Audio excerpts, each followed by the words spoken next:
Tec Sounds presents EduTrends.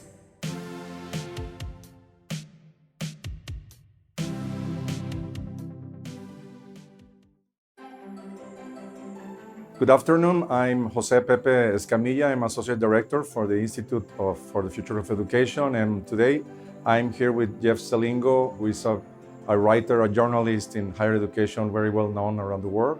Jeff, it's good to have you. It's great to be here. Thank you. So we are living these times of change, and in the last 20 months, we have seen the pandemic doing bad things, but there are people that argue that it's doing good things. Do you think that the pandemic will leave us? What's the balance of the pandemic? What do you think? I think the balance of the pandemic is probably somewhere in the middle, right? So from a bad perspective, I think it has definitely impacted student and probably faculty mental health and well-being. Education and humans are social animals. We do like some in-person interaction. And we know that learning is also somewhat of an in-person interaction. Doesn't mean it has to be 24/7 or all the time or always on, but there definitely is an interpersonal interaction, especially with young people when it comes to education. And so I think that if there is any bad portion of the pandemic, it has been the lack of in-person interaction among students. And by the way, the next generation of students as well. I have a 10 and 12-year-old at home. And social learning is even more important for them. And socialization is even more important for them as part of education. I think that is going to have long-term impacts down the road for colleges and universities around the globe. But on a good front, I think it has inserted a flexibility that we didn't know was possible, or we knew was possible, we just weren't willing to do it before the pandemic. Within a couple of days in March of 2020, I saw institutions around the world rethink almost everything that they were doing. Clearly, the biggest thing that everyone knows about is the move from face-to-face to virtual learning. And that, to me, has longer-term impacts. But there's also other things as well. Academic calendars, which tend to be chiseled in stone at most institutions around the world, suddenly we're now much more flexible. The idea about whether you learn in person or online, or maybe a hybrid of both, whether you live on campus as well, how research is conducted across time zones. All of these things that we thought there was a certain way of doing it, now suddenly was upended by the pandemic, and habits have changed as a result. So I think the longer term impact of the pandemic is a much more flexible post-secondary, tertiary education system that I think over time will serve learners of all ages much better than the pre-COVID system. Mm-hmm. So do you think there are some things that we have to do in universities to make sure that we don't come back to what we had? Yeah, I think it's a really good thing. I think that there is so much discussion now about getting back to normal. First of all, I don't even know what normal is anymore, but there is this talk, and I think there is a significant fraction of people on campuses around the world who want to go back to 2019. And I think what's important is for us, to me, this is almost like an oral history project. I've been encouraging universities to do this. In fact, this is a great student project.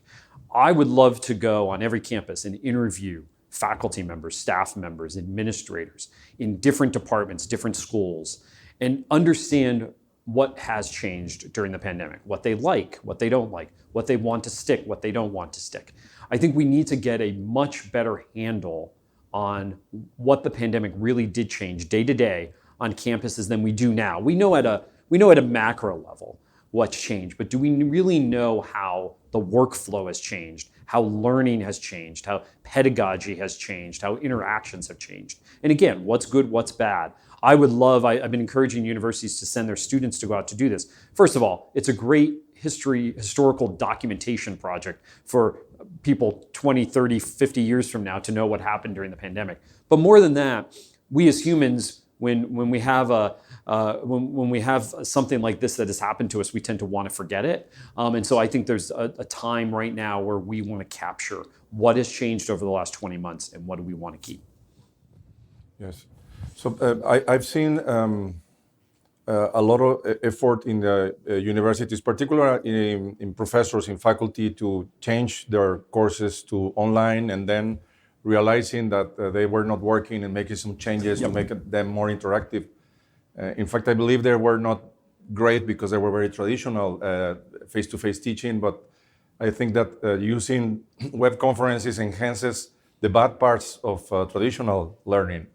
And over time, I've seen also surveys of students we have done also here, and I've seen that number a big number of students complaining that they don't like to learn in online, no, because they were supposed to learn face to face, no. But there's around 30% that appears most of the time that they say they prefer online over face to face, and for me, that number is the most surprising one on those surveys because it means that we hadn't realized that there's a necessity that we have to serve in our students. And I see these discussions in some universities. We are a face-to-face university. How are we going to have? We shouldn't serve those students.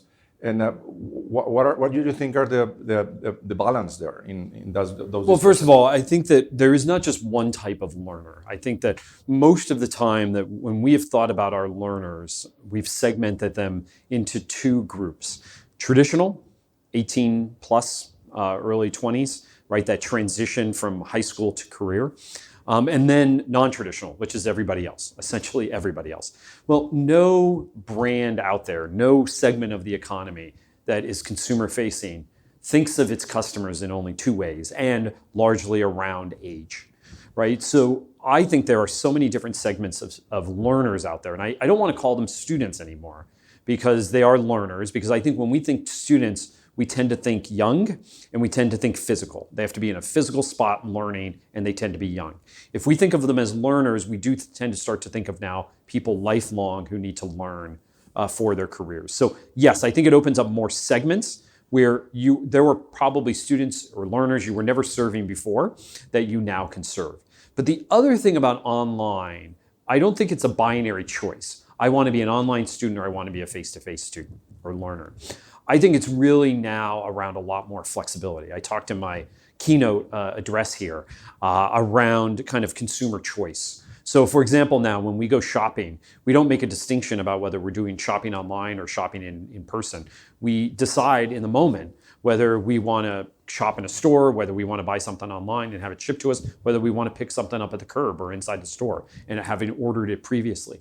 Could we think of that same experience in learning? Where we don't have as much personalization, because it's hard, I think, for institutions to think, well, we're going to teach somebody online one day and in person the next day and online the following day. But where there is a lot more flexibility, more hybrid, for example, where I could take some of my courses online, some in person, where I could take a portion of a course, maybe the lecture part online, so then I could really focus on it and then go in person to meet with a faculty member around a project or around a lab, for example. That's the kind of flexibility I think we need to take from every other consumer interaction we have now. That, to me, when I say flexibility after the pandemic, is how I'm thinking about how we design the future of higher ed. Mm-hmm. Yes, and education is the last big sector of the economy that is being digitized, and somehow is being digitized by necessity, because of these changes that we needed it's been digitized, but it hasn't been transformed by digitalization. I'm actually going to talk a little bit about that. I talked a little bit about that in my keynote as well, is that we tended to digitize parts of campus that needed to be, the classroom, for example, student records and things like that, but we haven't connected them. I call it the plumbing. We have the plumbing in place, but we haven't connected the plumbing of this, so that we have a much more seamless system, so that when a student comes into the university through admissions, that then handoff is less seamless or more seamless to those who are in charge of student records, who then to academic advisors and faculty members, and then as alumni of that institution. That it's a much more seamless system that follows that student through the process, so we know when they're getting stuck, why they're getting stuck, other offerings we could give to that person, especially over their lifetime. I mean, that's the big change, I think, coming out of the pandemic from the economy writ large, is the job market is changing. Jobs are changing, careers are changing. We are going to need education that is continual, not episodic. What do I mean by that? We used to think of going back to school as a thing, right? I'm working in a job, I need training, I want to get a promotion, I want to change careers. I'm going to go back to school was the phrase. We thought of it as we stopped doing something to do something else, in this case, education. I don't think that's going to be really the case. It isn't the case anymore, and it will be less the case in the future, where I think education is going to be continual. Well, the problem is that most traditional universities around the world don't really operate that way, right? They think of you applying to a program and being in that program. They don't think of you, I'm taking a course today because I want to get a promotion tomorrow. They don't think that way. Now, there is a whole new cadre of education providers out there that think that way, the Coursera's of the world, the edX's of the world. There's all of these education providers out there that think you need a single course or a single class to get promoted tomorrow. Universities don't think that way, and I think that is a huge market for colleges and universities going forward. And it's very interesting also because I believe that higher education institutions offer continuous education and not lifelong learning experiences. And it's a way also of paying some bills sometimes. And it's not seen as a business as important as the business of degrees, granting degrees. And there has to be a more connection between those two words. What do you think will be the value of degrees in the future if we advance towards this micro-credentialing?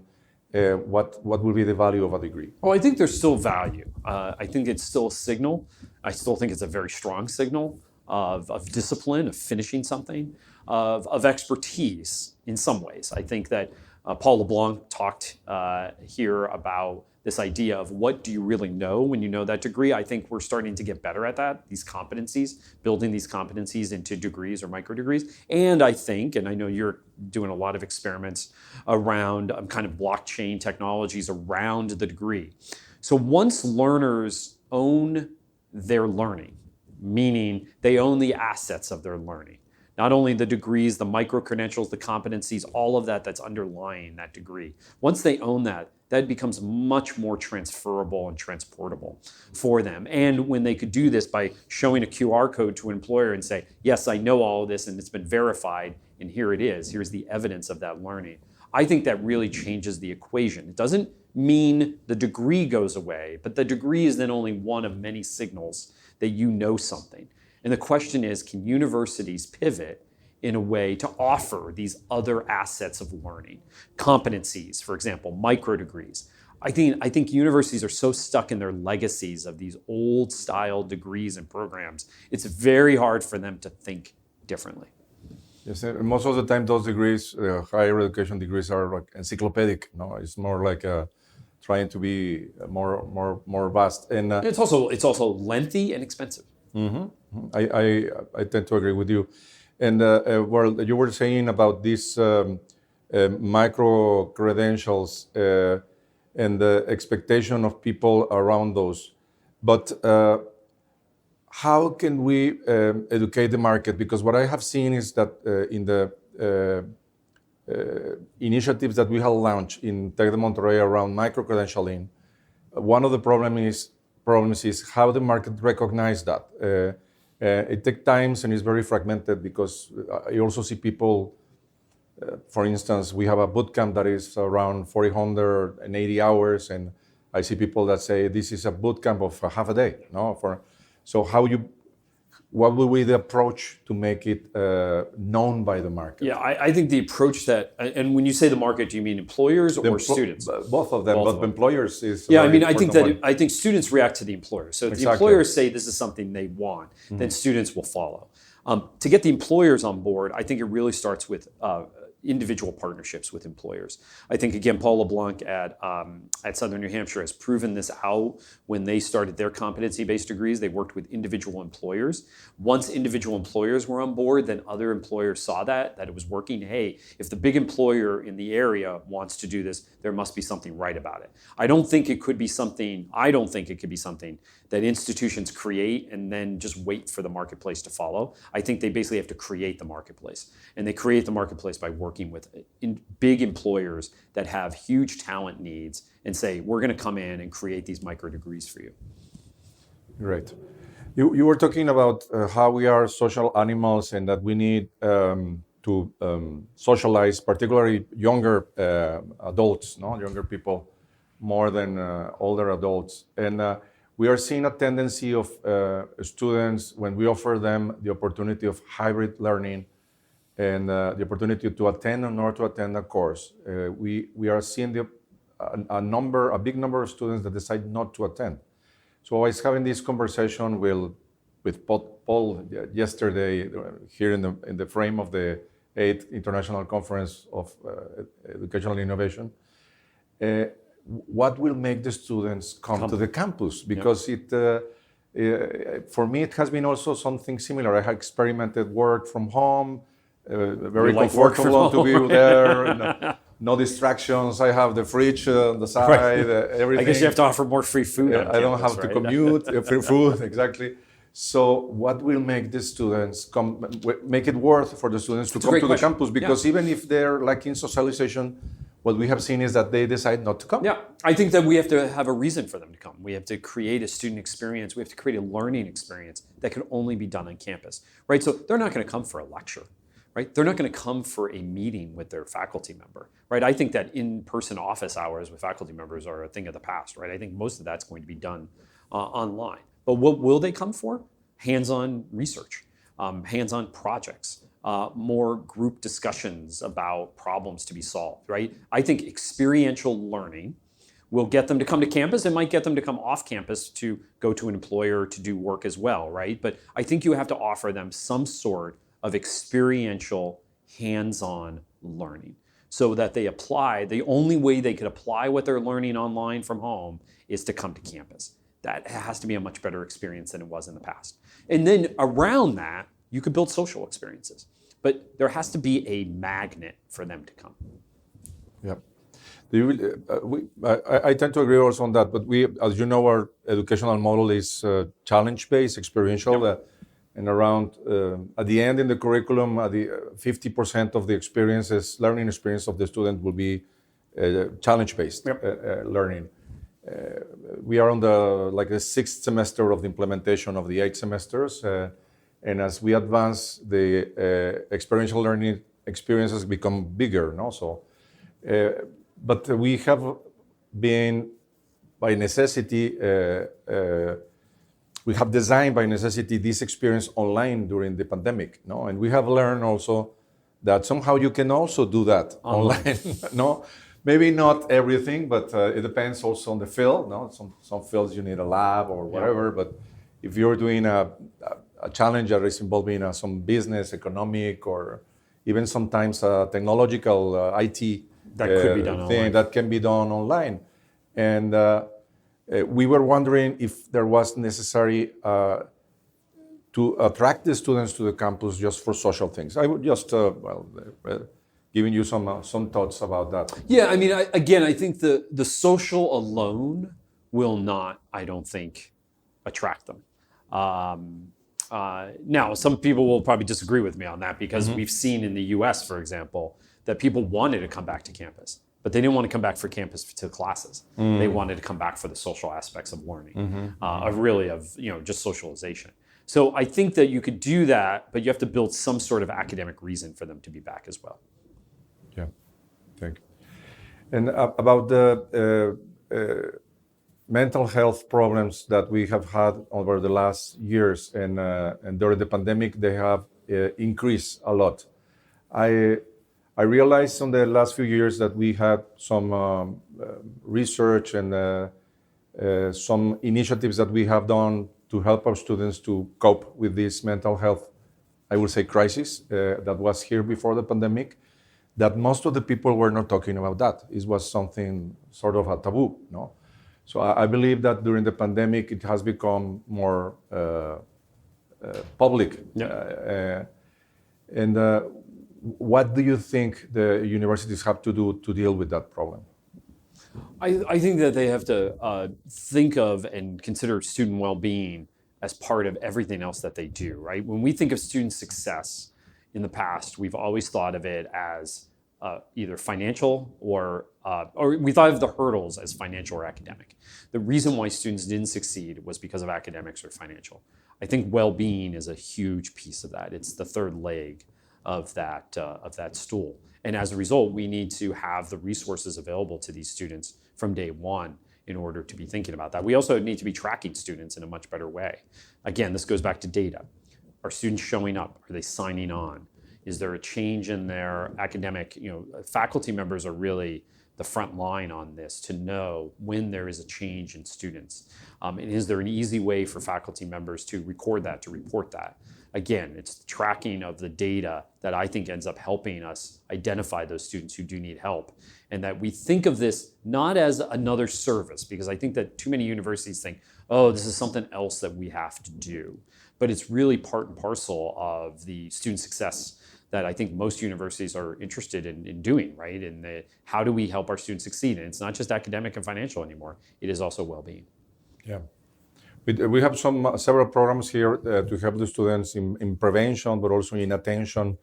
And those programs have implied investment from the university, an important investment from the university. One part of your talk, the beginning of this talk, you said that higher education has become more expensive, no? So I sometimes feel when I have conversations with our colleagues in higher ed that there is a contradiction on how can we become less expensive and how can we get attention on these issues, and also experiential learning or competency-based learning, which in Tec de Monterrey we believe is the future. We are doing that right now. Tends to be more, I would say, labor-intensive. It needs more time from faculty members. So how can we cope with this tension of becoming more efficient, less expensive, but at the same time evolving? Well, I think there are more efficiencies. I clearly think higher ed has it's a knowledge-based industry, which means we're always extending what we're doing, not stopping anything. I still think there's a lot of things we could stop doing in higher ed that we do largely because of tradition, and it's hard to stop. So I think that's one thing. Second, I think that we could not necessarily reduce cost all the time, but increase value, right? What do I mean by that, right? What can we do so that students kind of get more out of the experience at the same cost? We talk about these micro-credentials, certificates, and other types of credentials. Could we add those on to what they're already getting as a piece of that experience? Because the incremental cost of those might not be very high, but for the student, those are high value because it might actually get them a job where it wouldn't have otherwise if they didn't have that micro-credential, for example. So overall, it won't reduce the cost to them, but it increases the value. And to me, that is a win. Because because I think right now the problem is, not only is higher education considered high cost, but a lot of learners out there don't think it's worth worth that cost. They don't find value in it. So we have to work on the value side as well. Exactly. They're questioning the ratio of that, and I call that the value equation of higher education in general. And we have to rethink this value equation of higher education, including the cost, but also what you obtain from that. What will you, if you could, if you could outline like some steps to rethink the value equation of a university, like very general. Yep. What do you think they are for a recommendation for it? I think one of it is to understand what are the products we're selling and to whom we're selling them to. Right now, we basically offer one product to one set of students, and largely degrees to undergraduate and graduate students who are of a certain age. So I think that we need to rethink that product mix and who we're serving. I think that will increase the value to those people who don't see themselves in higher education right now. I think that will make higher education much more equitable. I also think that we need to figure out what the package looks like. Again, the packages that we sell students now are very old school in terms of types of degrees. Are there different types of packages where some degrees might be shorter, and then there's an add-on to get these micro-credentials. Some other degrees might include micro-credentials, so everybody graduates with some sort of industry-recognized certificate, which gives them more value. But we could do all that and nobody knows about it. So the other piece of this is communicating the value of higher education, and not just the economic value. I get it that most people go to higher education to better their lives and to get a job. But there's so many other aspects of higher education that you may not realize that are actually critical to living a better life. Your health is going to be better. You're going to be more connected to your community. There's obviously larger issues around government and self-government in the world, and just community in general, that we need to sell higher education on. So that is not just seen as an economic marker, because when it's just seen as an economic marker, what ends up happening is, first of all, people only go into careers that they find are going to pay off. And we heard Paul LeBlanc again talk yesterday about the humanities and the decline of the humanities, a huge problem in the United States right now, because people don't think there's an economic payoff. But there actually is, first of all, an economic payoff. But we need these people to help us continue on, forward, right? We need a vast array of people with different majors. So I think that I think one piece of it is figuring out what your packages are that you're selling, and second is communicating that. Thank you. Well, with this, I think you let us food for thought. Thank you very much, Jeff, for this interview. We enjoyed it a lot, and I hope that our audience will enjoy it too. I hope so too. It was great to be with you. Thank you. Thank you. For more information, visit observatory.tech.mx/EduTrends podcast and ife.tech.mx. A special thanks to Tecnológico de Monterrey, the Institute for the Future of Education, and the Tec Sounds team. Tec Sounds producer Miguel Mejia, EduTrends producers Esteban Venegas and Cristian Guijosa. Post-production Alejandro Sanchez. Stay tuned and play Tec Sounds in your favorite podcast app for other great shows and content.